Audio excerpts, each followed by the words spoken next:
So Pat Battle here with Living Web Farms. We're out today with Tom Ferguson, local botanist and expert on riparian plants, and also deeply knowledgeable about the ecology, anthropology, geology of Foster Creek itself.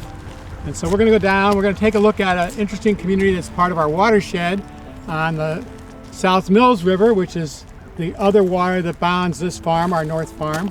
And then we're going to walk on down to the Confluence and let Tom tell us about what he knows about Foster Creek and this watershed here. And this is Tom. Tom, go ahead and introduce yourself, maybe tell us a little bit about how you got into plants. And I'm a local botanist. I've been looking around this area for 40 years. I'm into natural landscape, which is to me primary landscape, or places where old growth forest used to be. So if a person asks me if a restoration is natural, my first question is, how does it compare to the primary landscape? And we're in this weird part of the United States where settlement was late and the footprint was not very big. So the landscape here is half very natural and half very evident, heavily used. The farms are a heavy use, but compared to a modern urban situation, it's not a heavy use. The edges of the farm traditionally were sanctuaries for all of the native species. The edges of the farm now, with modern industrial agriculture, tend to be reduced to weedy zones. This farm has really nice edges. The existing edges of the creek are in good natural condition, and they tend to be what are called levees. And this is the big river meeting the big mountains. It's a strange interface zone. It's probably the most strong contrast in the Appalachians, is this big French Broad Basin next to the really big mountains of Pisgah. It creates an interface zone in terms of forestry. You've got forests that fit to floodplains and forests that fit to ridges right next to each other. Under the canopy, you have specialized herbs, long plant lists of plants that are fit to various habitats. So if you try to make a list of habitats that might be, say, on the farm, you'll end up with 25 habitats instead of 2. And then you'll end up with a plant list that's 300 instead of 50. Here, for example, is a specialized habitat example, I guess. Right at the corner of this bluff, there's a rock bar. The rock bar comes down the bluff, goes under the river. The rock bar is suitable for beech trees. So you have a beech forest. On the ridge itself, you have a yellow pine forest. Both of those are here because the soil is different, because the landform is different. The pines are xeric pines. They're called roundtop pines. They grow on the ridges around here. So typically you think, well, they're on the ridge and the river's down here, but when the ridge comes down to the river, then you have the xeric pines next to the river. The beech trees around here grow on bluffs, which is a typical form. They have persistent leaves in the autumn, so you can see the color of these leaves. Those are beech trees in late autumn. And it's kind of nice at this time of year because you can actually do a count of your beech trees just by looking at that color. So you can see that's frequent right here. Because the beech is specific to a certain soil, it won't be totally in one landform. The soil that beech likes is on the ridge and it's on the levee. So beech runs down the ridge and it runs right to the edge of the river. That's typical around here. But the levee itself, once you get away from the relict ridges, is its own place. The levees around here are built beside flat runs of bigger rivers.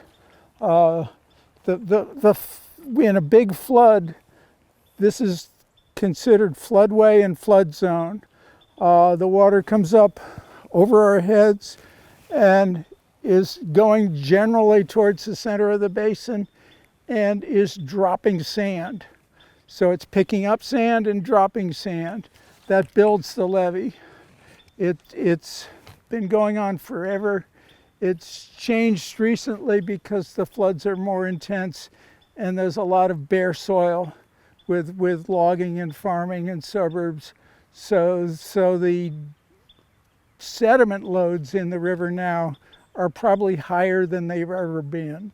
But nonetheless, the levee still functions in its traditional manner. The sediment forms lines on the top of the levee, the crown of the levee, and that in turn forms a zone in the forestry sense. The levee zone attracts certain trees and certain herbs and shrubs that grow easily in the sandy substrate. And then if you're doing with the smaller creek, which also has a levee, which I'm pointing to in the distance, the same dynamic is there. If they're doing a stream restoration, they have the typical problem with trying to revegetate a forest buffer or stream buffer, but in this case, they're especially trying to use elements that are native to these levees. And basically the list I'm seeing and the work I'm seeing, they're not duplicating a natural system, but they're imitating it pretty well. Living Web Farm is lucky to have a piece of land like this. It's good farmland. It's a good relic landscape with the ridge, and it's a dramatic landscape because it's the confluence of a fairly large creek and a large river. The confluence is at the corner of the field. We may walk down there and look at it. So many topics. When you get into the botany of an area, you're looking in two directions. You're trying to form an image of types and make general statements, but then you're looking at, around here there might be 1,000 plants generally, not on this farm, but generally. And then each of those plants has some sort of an indicator quality. Each plant will tell you something about a piece of landscape. Maybe we can catch our breath and head towards the confluence. Okay, I started to talk about levees forming as long parallel strips with high crowns beside straight rivers that are flat and flowing slowly, except when there's a flood. In a sense, it's a dramatic landscape visually, because you have a continuous natural community along the edge of the river. One of the easiest indicators for the levee community is the strip of bamboo or river cane. River cane is almost synonymous here with these levees. And at this time of year, you can see the cane. In the summer, there's so much vegetation here that you can't pick it out very well. But now you can see it. It's a constant element along the crown. It's a soil indicator. It indicates a sandy soil, but a sandy soil in several senses. The sand is often dry, but also underneath continuously wet. The sand is neither low nutrient nor high nutrient. The sand, in a sense, is prohibitive for most vegetation. Most plants do not do well in that sand levee soil. The ones that do well are the ones we see. It's a natural process. The soil immediately disappears when you get off the crown and into the field where the roadside is here. This is a silt loam, and it does not easily support the bamboo, with some exceptions. Down by the confluence, which is where I'm pointing down there, There's a low area that's continuously refreshed with sand from flow over floods. There's an entire area, not just a line, but an entire circular area with a sandy soil. Those traditionally were cane breaks, which could be an acre or 10 acres. There's a fairly large cane break at the confluence. That's called a significant natural community. Because of overuse of landscapes, there's not many strong examples of cane breaks left. But it's a definite natural feature, a natural asset of the farm that you have. First the levees, but also the cane break concentration at the confluence. So botany for me is something that I applied myself to and tried to learn and went to college. Instead, it's like a compulsion. Not a compulsion, but like a compulsion, meaning I just constantly look at plants and try to figure them out and try to figure out which ones they are. Here, it's very nice because it's a rhythmic pattern of species over and over, and all of them tell you something. There's a whole lot of what is called shingle oak, which is here on both levees. Shingle oak is rare in North Carolina. It's rare because it's more northern and because it likes this kind of sandy, well-drained soil, which is infrequent in North Carolina. So along with bamboo, up above it we have shingle oaks constantly. Patrick is holding on to a privet. It is privet. Okay, I just didn't see the leaves, but I guess they're just all off now. This is privet with leaves. Yeah, right, okay. In some areas along the French Broad, the entire levee is completely covered with privet. It's an extreme invasive. Hard to know what to do about it. Another extreme invasive, I'm not trying to be hostile to plants, I'm trying to talk about ecosystems. This is Bradford pear. Bradford pear, used in landscaping, escaped and now covers entire levees.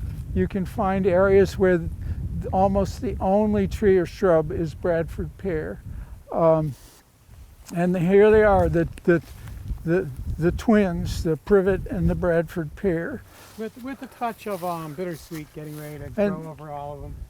Bittersweet, I was trying to ignore the bittersweet, but in areas of pisgah forest with rich soil, it will completely control a cove. So where you used to have lots of interesting forest medicinal plants, instead you'll have acres of bittersweet. Yeah. So that's the problem with invasives, is they'll cancel out the native flora. And once you cancel the native flora, you've changed the habitat potential for insects and birds and animals. And then the aesthetic part of it is that if you're looking at an old growth forest in old growth condition, in an aesthetic sense, you're being transported back 600 years to 1400 or something like that. And if you instead you alter a landscape, alter the soils, and the entire area becomes controlled by exotic plants, then you have no sense of the historical past of the vegetation pattern. It's been canceled and replaced. And the problem with modern industrial practices on landscape is that it, not intentionally, but as a side effect, gradually cancels natural vegetation, natural plant lists, natural forests, and replaces it with what's called a single system, meaning you've got all over the world, you have altered landscapes which are covered over with plants that come from just anywhere. And that has happened along parts of the French Broad, where most of the things that you find, trees, shrubs, herbs, are exotics.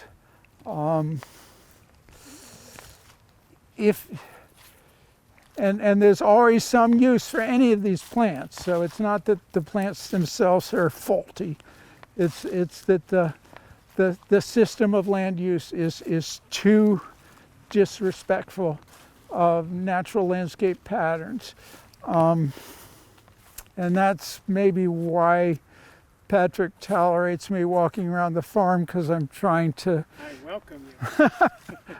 trying to encourage people to keep at the natural landscape pattern question. Welcome you and eagerly seek your advice. So We don't always take it, but we always seek it. it's not even advice. I'm trying to do descriptions. What people do, I'm not sure, but the descriptions are there. To expand on the topic, say, of the river cane or the bamboo, that's a soil indicator. It's a plant with a capacity to grow in a certain soil. The soil doesn't occur very often, but it occurs here, and therefore you have river cane, a lot of it. But that's the beginning of a topic. You have a lot of other plants which are sort of like river cane, which have similar root systems, similar colonies, which also grow here. Cane is a grass, bamboo is a grass, even though it's giant. The grasses here are often like river cane. This grass looks like a river cane. It's actually a panic grass, and it's typical on levees. That's called deer tongue grass. Panicum clandestinum or something, because the seeds are hidden. But it's a repeat or doubling of what the cane is doing. The cane is doing something, and the grass is doing the same thing. And in terms of dynamics, it's a response to the soil potential. It also protects it. So it's circular. So the sand piles up on the crown. The plants that can grow on that kind of sand crown proliferate, but then the system itself becomes protected because the plants bind the sand, which finding plants that bind sand is really difficult, I think. Maybe you would know. Yeah, no, sand is not real friendly to a lot of plants. Yeah. They have to be able to make do with not a lot of continuously available nutrients. There might be moments that nutrients flush through, but And in terms of binding sand, I'm speaking specifically of siltation of the river. Mm-hmm. That if the sand crowns are bound, then the floods don't constantly redump the sand into the river, mm-hmm. Which is sort of what they're hoping for here. And in the natural system, I think it was, meaning if you go back to 1400, I think even in the bigger floods, most of the soil layers were stable. Meaning the river would not fill up with siltation events. It wouldn't breach, yeah. Right. Did you say it wouldn't breach? The levees wouldn't be breached. If the levees are not breached because there's a strongly developed and high crown mm-hmm. with a lot of shrubs, that's a function of a forested buffer. Mm-hmm. But you can go further. If in even more rain, the levee is breached, the primary systems tend to be indifferent to it. The water can come up and run for a day at a high rate across a primary levee forest system and not change very much of what you see. Mm-hmm. Whereas that kind of event around here tears away entire sections of farm soil. Yep. The aerial imagery for around here shows, if you start looking very carefully at stream banks, there's endless examples of streams which are just tore up. Foster Creek restoration is not an unusual problem. There are lots of creeks around here have the same degraded look. The typical process for settlement farming was here's an example of it. It's neither good nor bad, but you want a flat field, you want a drained field, and you tend to push things over on the edge. But then by doing that, you change what was a natural slope of the levee towards the river. If you keep pushing stuff towards the edge of the creek, you end up creating a right angle. You have a flat field, a steep bank, and the river. The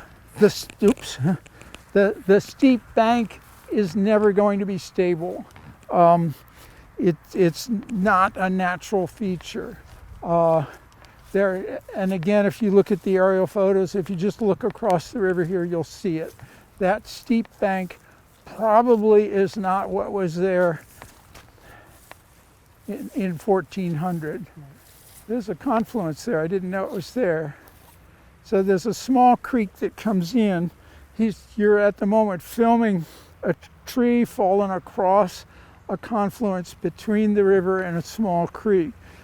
So the aerial photo shows that that's a straight dug creek. But again, that's a new land figure. The basin around here is filled with straight lines that were established as early as 1905 or something, where that was dug straight, dug deep, and in order to create farm fields.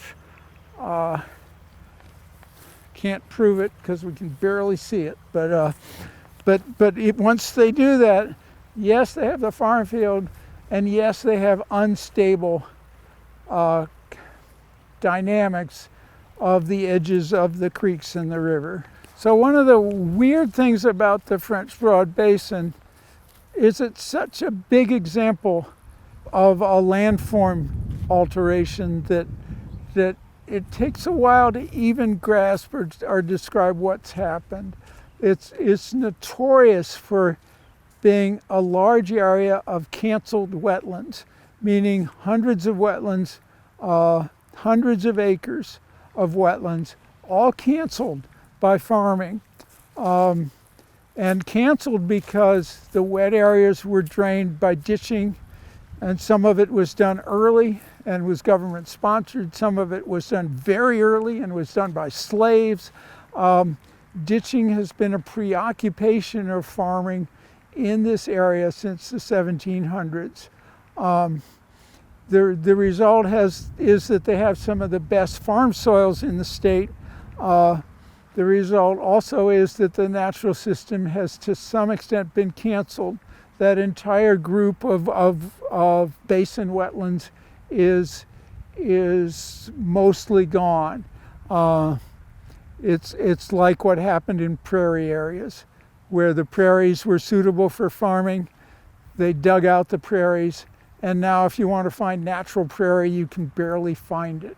So to find natural landscape in the basin, all you can find is pieces. So you have 5 miles by 5 miles of floodplain. The part of it which is highly natural is only in pieces. The rest of it is all rectangles, ditches, farms, roads. In terms of water quality, it's sort of ironic, I guess, but the area has populated, and now entire cities are dependent on high quality water from this basin. It's ironic because the basin used to produce uniformly high quality water, but because of land use, because of footprints, because of rectangular land use systems, the catchment of this basin is different. At this point, it's sort of a manageable contradiction. In the long run, it's unclear where it goes. If there's more and more use of land that alters natural basin hydrology, and there's climate change with worse rain events or whatever, then the basin as a landscape system that's manageable in terms of ecological health becomes maybe more problematic in the future than it is now. So in terms of natural agriculture, agroforestry, I'm in the camp that finds all of that sort of conspicuously self-evident, reasonable as a way to handle things. A point that I keep making to the engineers and the Yeah, NRCS people is I see part of our mission to learn how to farm land like this while allowing it to flood, yeah, while allowing that natural system, which used to be a great source of fertility, to come back and be a benefit. The problem right now is that the water is so loaded with all kinds of stuff that if your crop gets flooded, it's condemned. So we have to clean up our water systems before we can say the farmer has to learn to work with the water system. And right now, you can't. Your crop goes underwater and it's all condemned.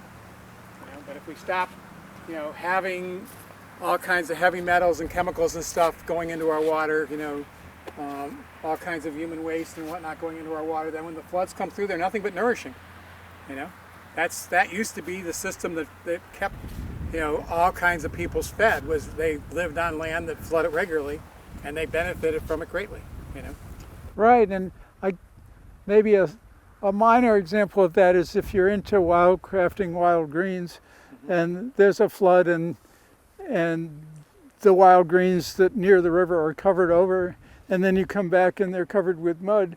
Now you wouldn't really want to try to eat those wild greens. Right. Whereas previously it'd just be you just rinse it off and everything would be fine. Or wait for a big rain and it'd be clean again. Yeah. And they grow better because of what came down from the river. So the river is nourishing. It's just that it still brings the nutrients. There's problem is all that detritus of civilization that it brings too. And so we have to figure out how to clean up that water so we can be nurtured by it and learn to work with it rather than fight it. If you go back to early days of organic farming, they're always talking about building soil rather than exploiting soil. And a farm like this is at least traditionally dependent on a depth or reservoir of primary system soil. Yep. And the farming practices can either cause that primary system soil to improve or at least be maintained, but some agricultural systems seem to act like almost like soil mining. Oh yeah. Where the quality and depth of the soil over a period of years deteriorates. It's not like I'm making that up. It's a standard description of agriculture around the world. So I'm looking here at the Living Web farm fields, and I don't have a sense of that problem. I have a sense of a healthy farm soil that's in a stable or almost homeostatic figure because of management choices, because of farming practices, not in spite of them. I'm not trying to advertise it. I'm just saying that you can sense it. It's almost an aesthetic. Am I making sense? It is an aesthetic. It is a passion of ours to not mine the soil, but rather use the natural systems to build it. Yeah. Take advantage of the incredible source of energy we have every day from the sun to let the plants do the work they do to build it. It's a touchy subject, but it's worth a description in terms of the mechanics. If you're talking about sod farming is a big deal around here. You take a flat, uniform, sandy field, you plant fescue grasses in a net. At the end of the season, you roll up the grasses in bales and you put them on a big truck and you ship them off to a suburb and people roll out their lawns. In a sense, it's just a normal agricultural process that goes back 10,000 years. In another sense, there are question marks. If each time they roll up the bales, they remove a 1/4 inch of soil, and they do this over a period of decades, then the soil is being removed. And then the question about the fertility of the soil. The fertility of the soil can be built by the natural process of the farming, or if there is no process in the farming that's increasing the fertility of the soil, then the remedy is forced of using chemical additives to make things grow. So then you breaks down the organic matter even faster. yeah, and again, I'm not. I mean, if I could grow sod, I might do it myself. It's not like I'm trying to go against it generally, but there are just questions. Farming now, because of chemicals, is done almost like hydroponics. The flat field is viewed as a passive flatscape where you can plant things and you can add nutrients and you'll end up with marketable crops. So they're indifferent to the idea of soil conservation because they don't need conserved soil. All they need is a flat surface. A medium for their chemicals. A medium. So there are economic forces and philosophical forces that drive all that, but in the long run, it might be in terms of ecological stability for the area. The effort to use agriculture in the traditional sense of agriculture is really important. So, it is. It's pretty critical. Yeah. I'm not articulate on that. That's your subject, but You covered it pretty well right there. yeah, the river cane. Oddly, this again is river cane. An odd fact about river cane, it's to some extent even supported by speciation, is that it comes in areas with different heights.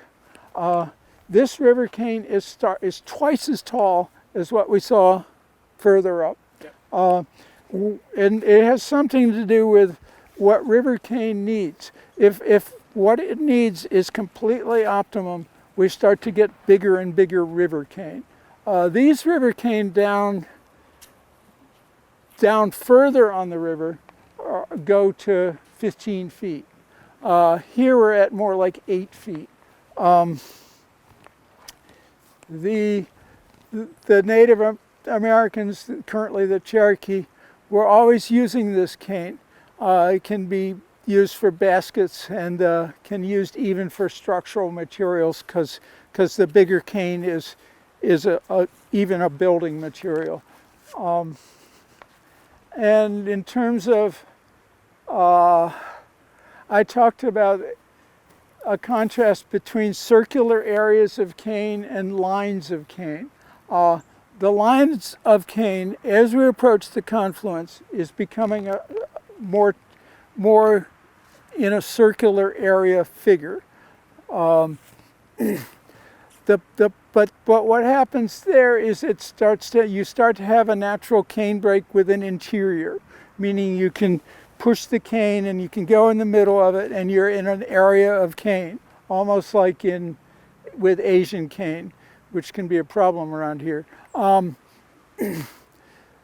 But the interesting part of it you can't see is if you get a cane break in a circular lens, the entire subsoil is a lattice of horizontal overlapping roots.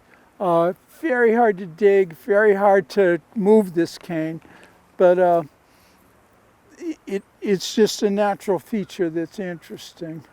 Am I making sense? I don't know. And indeed it's hard for the river to move it too, which is why it's there. Right? Yeah. So, right, yeah. So the big cane breaks that are, say, more than an acre, they can go under 5 feet of water with a current, and they're unchanged. They'll only pick up some fresh sand, and that'll make them even more intensely.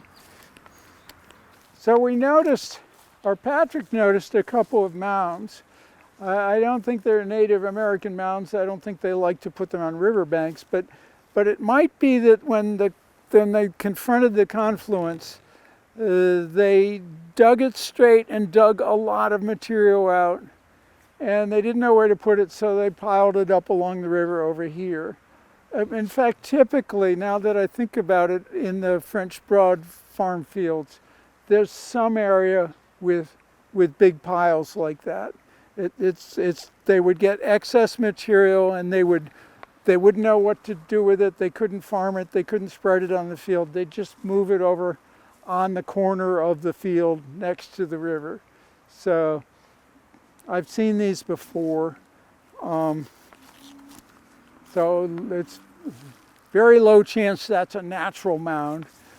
It's just and a lot of hard work involved to construct it. It does represent an attempt to prevent the river from breaching the levee sometimes. It has a reverse effect, which is that eventually the river will breach the levee, and then this will act as a trap, and it'll focus the water into the field. So, but now we're at finally what's called the confluence. It's where the two rivers come together. I was here 2 months ago. You could barely see it because of the leaves on all the shrubs. Now it's open. God, I love this spot. Yeah. And if the farm ever gets into having trails or tours or whatever, this is one of the really scenic points in the farm, is this confluence. I'm not sure how the ongoing project for the stream restoration is dealing with this section. It's a little worrisome, but we'll see what they do. Is that your hammock, or is that? No, it's John Henry's. I thought it was He said John he really Henry's. he got maybe half an hour in it this year. I when I first saw it, I figured it was John Wishful Henry's. thinking, John Henry. I So- had a question. The hammock. Go ahead. Your question. I was chagrined, and maybe I misunderstood, but is dog hobble not native? Dog hobble is completely native. Oh, good. Okay. It has I a. love dog hobble. It's considered the most dull indicator of natural wetland systems, meaning it's everywhere, and you go, so what? But it indicates a natural wetland system of some kind. It's colonial. It's called hobble because it gets high and dense, and you can barely get through it. The only thing that's worse is greenbrier, and the two will go together. You'll get a wetland covered with dog hobble and with greenbrier or catbrier. Well, I want to get some dog hobble for this side. I like dog hobble a lot. I Yeah, just love the look of it. I love the color of it. I love the yeah. The purple shrub on the bank there is dog hobble. The confluence here is a really good example of big trees creating a stable bank buffer. And I spent a while looking at these. This is shingle oak, uncommon. The hickory is bitternut hickory, typical for bottomlands, not very common. The tilting tree is called a musclewood or carpinus. Basically, it only shows up in sites like this. So then just looking at the canopy layer, you're looking at a structure that's typical for French Broad River levees. But this is aged in, meaning it's aged in sufficiently that it's stable. The dynamic of trees eventually falling in the river always happens. Then it's a question of more or less. I think that the rate of trees falling in the river is greatly increased the more you mess with the bank structure. So over there, actually the bank structure looks pretty good. But if we walked along over there, it might be that they tore things up a lot, so I can't tell. So the reason I'm saying that is a natural dynamic here might be that a year from now that tree would just fall in. But my sense is that the root structure is bound into the bank there in an almost indestructible form. And so only if you start to mess with the bank can the water get at the mud, tear the mud get at the root, the water will tear the mud out from under the roots, and then the tree will be up there with these roots sticking into the river, and then it's a matter of time before it falls in. That's a typical event all along the rivers here. So what's exceptional here is we don't see it at all. There's no roots exposed. There's big trees, a lot of roots, and none of them in view. Does that make sense? Mm-hmm. So yeah, no, it looks real stable. It looks really great, and they're really nice trees. Yeah, if they cut it down, something will grow back. But I don't think they're planning on cutting it, actually. So I talk too much, but one thing that's useful to look at right here at the Confluence is for the entire run of Foster Creek on the farm, which is almost a mile, it comes down to here, and this is the place where Foster Creek goes flat. So the water from the river actually flows back up in that direction. It flows upstream. So Foster Creek has entered into a flat basin. The flat basin, in terms of the dynamics of the river, is different. In terms of restoration, I guess they'll just do the math and figure out how to get an even slope, and the water will just come into here and flow across and down. But they're looking at a situation of trying to stabilize a creek that's on flat ground. And if you put a lot of water in a creek that's on flat ground, it's going to go everywhere.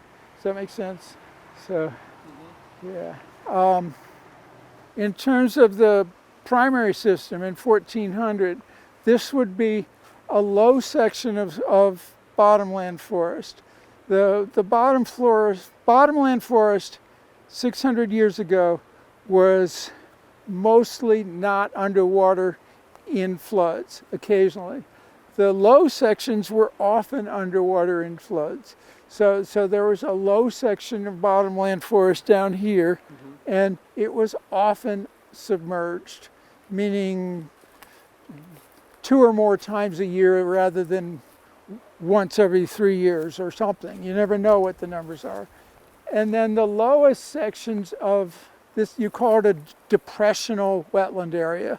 Where the stream goes flat is the lowest point in the stream contours, and it's in the middle of a small depressional area, which you can see. And it's been problematic for farming because it's wetter than the rest of the fields. In the middle of those depressional areas, mapped or unmapped, there were inclusions of wetlands. So there was a small circle of wetlands down in here. The evidence of it is only that it's flat. It's gone now. So I asked John Henry to look for hydric soil. It might show up. We found a little, the really black stuff. Oh. Yeah. So down here, we found it higher up. Yeah, down here there's a better chance for hydric soil. When they dig in here, they may find a layer of it. And if there's a layer, that would be a circle depression that was constantly a wetland, and that kind of constancy is what makes the hydric soil. Hydric soil has low oxygen because it's always underwater or too wet. So some of the early history of this creek has been tabulated by the local families. The Botanical family, for example, they created a history book for North Mills River. The mountain community is somewhat contrasted to urban areas. The development was later, the population numbers were smaller, the landscape was naturally in pockets. So instead of having cities which would go on and on for miles, instead you'd have coves and flats with small farms. So small farms and small communities were typical here. The small farm communities were more, in a way, socially coherent than what we find now. The people seemed to be oriented to each other, to their needs, to their ongoing daily life. They were a close-knit community. They tended to be sort of the happy side of pastoral European culture, which is they made a living on the landscape, they farmed, they cut trees, but they didn't, in the process, destroy the landscape. That was stable for a couple hundred years. Where it goes now, it's hard to say. But it's certainly the whole notion of this being a local-centered community is becoming more fragile. The forces that determine what happens on this landscape a lot of those forces are coming from the outside. The local people, regardless of their intent to conserve the form of things, are looking at a historical process where the country is becoming more and more populated. It's just hard to say where it goes.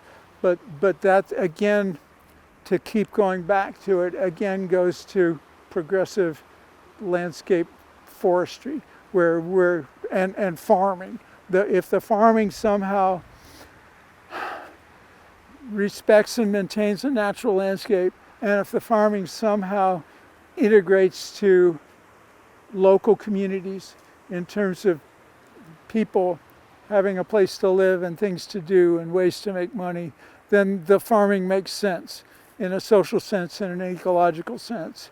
If the farming is owned from the outside, it has few employees, is indifferent to natural landscape questions, then that farming is completely changing the character of the local community and the local landscape. That's more evident, say, in Southern California, where the vast holdings of the farms there have more or less canceled the traditional landscapes. It's hard even to figure what they were, and more or less canceled the traditional community structures. Patrick was asking about the Native Americans. Maybe we're leaving them till last, not out of disrespect, but because it's a hard topic. Talking to John Nelson, it's hard not to imagine that this landscape right here, the one we're looking at, was not in a favorite place for Cherokees or earlier groups. Looking at the landscape, it might have been the hillside is right there, and they weren't dumb, so they could use the fields, even have structures and shelters in the fields, and if there was a colossal flood, they'd just go up on the hillside, and they'd maybe have their alternative shelter up on the hillside. So you might say that there could have been semi-permanent settlement even right here where we're looking. The recovery of evidence of that is really hard, but the area is well known by local people for producing bushels of arrowheads and artifacts. The fields are constantly, as they are tilled and as they are flooded and washed over, producing new layers of artifacts and arrowheads. And that didn't happen all at once, and it didn't happen from 5 Indians walking through. It was hundreds of years of occupation. Right. Yeah. Am I making any sense? I don't know. You're making tons of sense. Yeah. So. Yep. So it's a pretty special piece, and it always has been. Yeah. We're very lucky. First, just in terms of structural geology, the fact of a big flat basin and low rocky ridges is what we're looking at. We're trying to figure out what it is. In terms of major structural geology, the oddest, the largest feature around here is over there. It's the Brevard Fault Zone. The Brevard Fault Zone stretches for hundreds of miles, and 280 follows it, Cane Creek and Cane Creek Road follows it. It goes up into Virginia, it goes down to Georgia.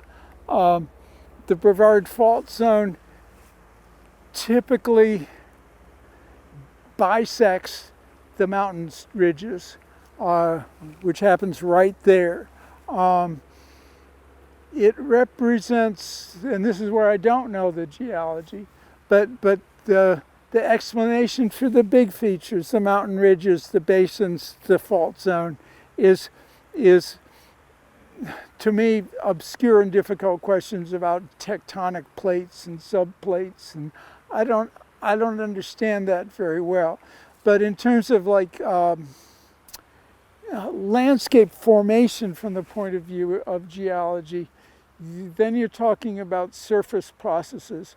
So the ridges are formed by geological structures which are underneath, but then, especially in the east where there's a lot of rain, weathering over vast amounts of time will cause the hills to lower and break down and cause the rivers to widen into floodplains. That's what we're looking at.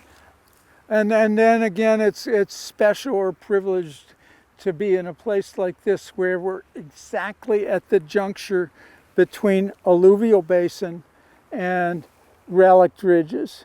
I mean, that's what we're looking at. And in terms of soil, you're looking at completely different soil types. The ridges and slopes right in view there have ridge and slope soils.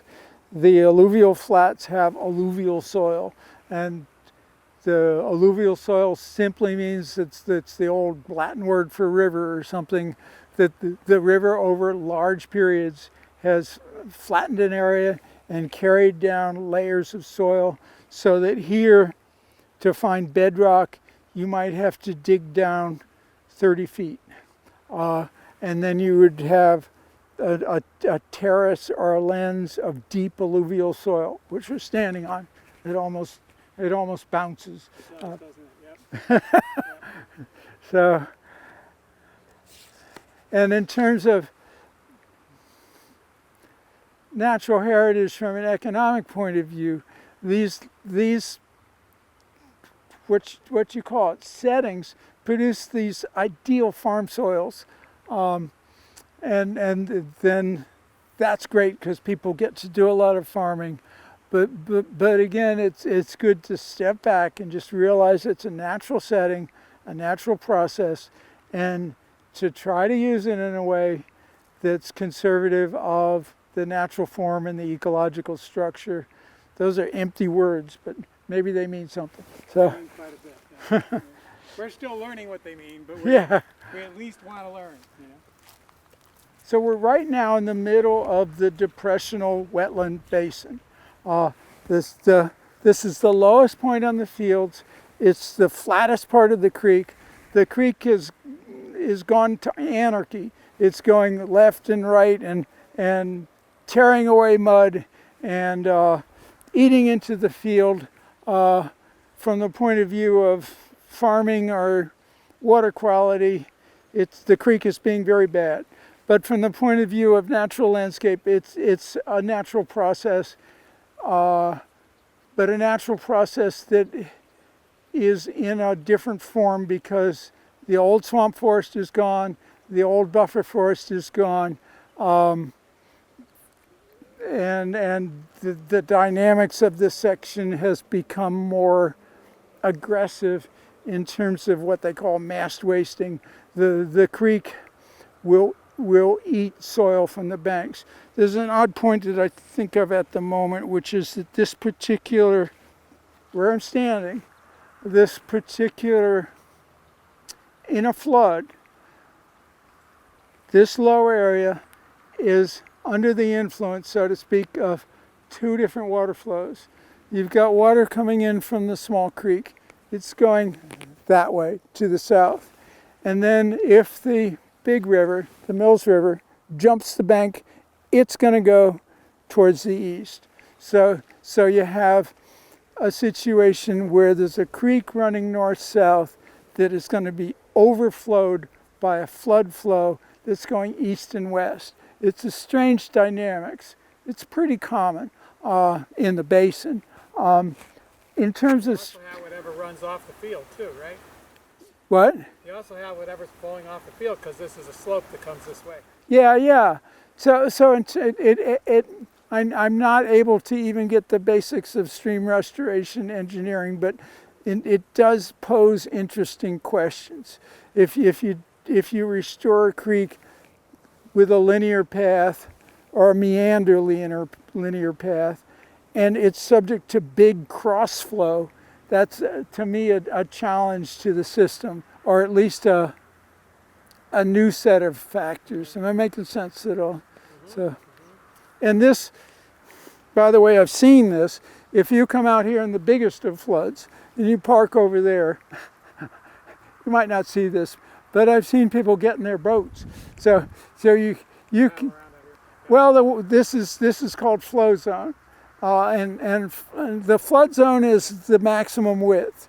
The flow zone is where the water is going with a flow downriver. We're in the flow zone. Okay, I've seen people who would get in a boat and go with the flow zone. Incredibly dangerous. But if that were the case, you could park over there and you would look, and there'd be some fellow in a boat. Would it be you? I don't know. It'd be Elwin. No. Right, definitely could be Elwin. No, don't tell him that. And that boat would appear there and quickly come across the field and quickly come here and quickly go across over the top of Foster Creek and across the field below. And before long, they would be over somewhere in Mills River. Typical all over the floodplain. Mugwort in this depressional flattest zone will colonize, and it also forms a lattice mat, meaning you could make a rug out of the roots of this.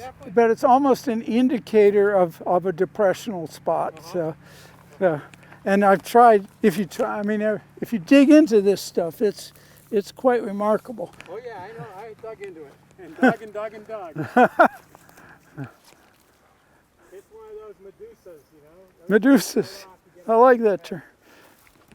And this is broadleaf dock or curly dock, and it's you know all this by heart. But the various things that show up on farm fields, they tell a story. They do indeed. And this is wet, acid soil. Yeah. Yep. And dock it's a kind of a pain, but it's not my enemy. It's a dynamic accumulator. Right. You could eat the young leaves if you need to.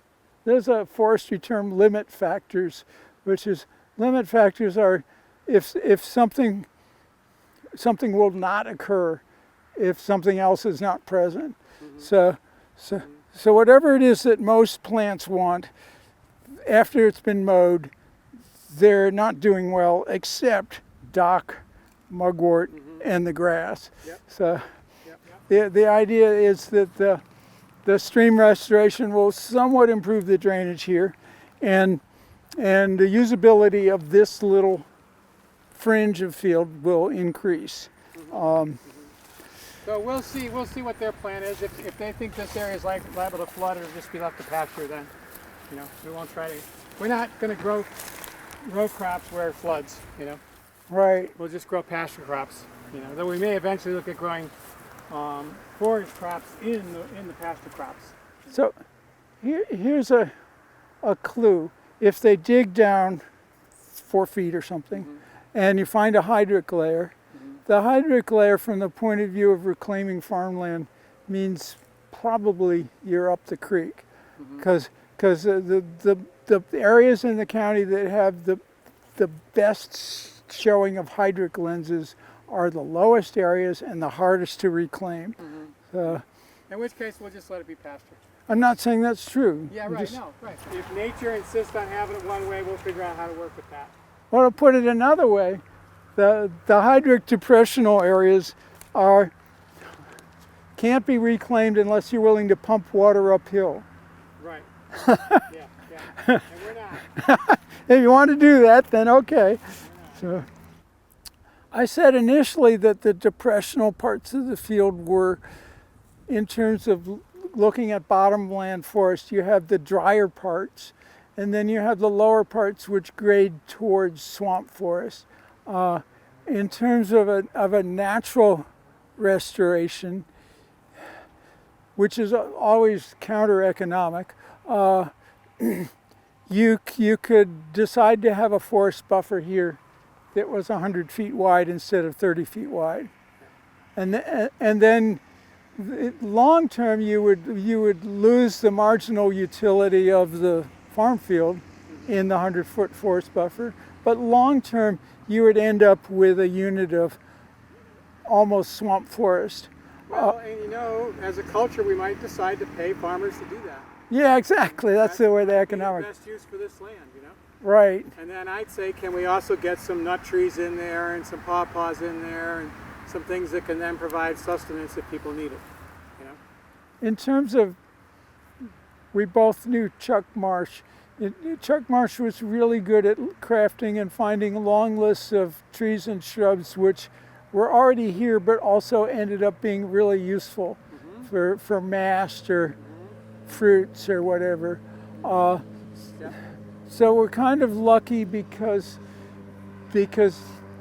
you're not just being a romantic. You could have a forest buffer here, and this is what you're doing actually, where you're reconstructing a version of a natural ecological forest mix, and you're also ending up with a lot of trees that have uses. Back to that whole religion of stream forest buffer. If you had 150 feet of well-developed forest at the Confluence area coming up to here, in a flood event, the cross flood going east to be completely controlled, would just bump into that forest and get filtered and slowed down, and therefore the entire basin below would benefit from that. So I think it has a 30-foot forest buffer, and that's where you're putting all the things that you ordered and invoiced and so forth. So, and of course, a bunch of other things are going to grow up there. We're putting those in, but we're not going to control everything. But the comparison, I mean, you can compare to a wide natural buffer, meaning 100 feet on each side, or you can compare to many ditches and creeks around here where there's just nothing. There's this field, and they manically take out all the woody plants on the edges, and so you don't even have a vertical structure to it. And every section of every creek is different, and it's always evident. You can just look at it, and you can see what happened and what the pattern is. And as I started to say right at the start, this pattern for the levees is between. It's between looking really nasty and cut over and managed, and on the other extreme, looking like a remnant of a primary ancient forest system along a river. Again, I'm guessing, but I think the meander design is pretty much a concept of even flow. And instead they're looking at a system that was pulsate, meaning there'd be flow and stop and flow and stop. But it's pretty gentle meander. They figured out that trying to put a severe meander in isn't going to hold, So it's not like, I envision the meander as being something like that, and it's more like... Well, that again has to do with average slope, I think. I mean, over my head. Oh, I see where they build up some soil there. Oh. Well, there they are, the meanders of the future. That's so amazing. Thanks, Pat, for getting me to be involved and get to witness all this stuff. Did they rescue fish? There was hardly any, they said. They did rescue a little bit, but not much. Okay, I wasn't, yeah. And there's the old creek, Yep. soon to be history. Yep. How do they fill it? They're going to fill it in with stuff from this side as they make this. It gets totally filled in. It's going to be a slope. You know, and we're going to put our nut trees on that side. Here's a point that I eventually made to John. The creek was everywhere. There are round rocks in the soil everywhere. And round rocks were only formed when the creek was here. Yep. So I'm talking about 100,000 years. It's just amazing.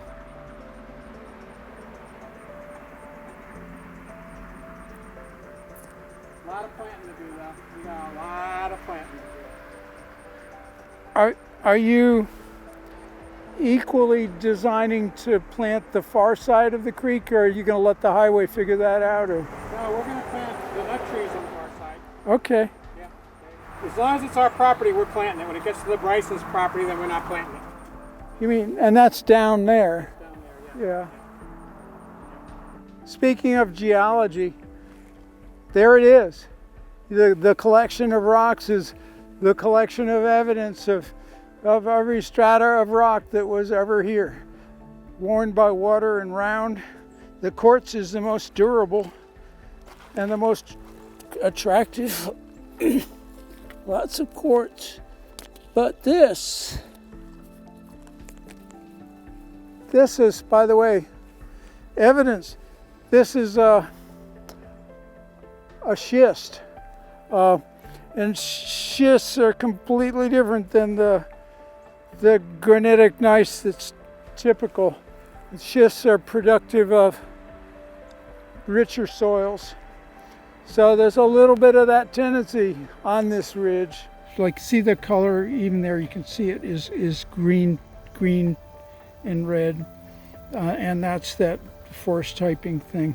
So these two images, topo, ridges and flats. The ridges are forested, the flats are farmed. In the aerial pattern image, the flats are green, the ridges are forested, and they're forested with texture. The canopy varies according to slope position. And with good imagery, you can see that in detail.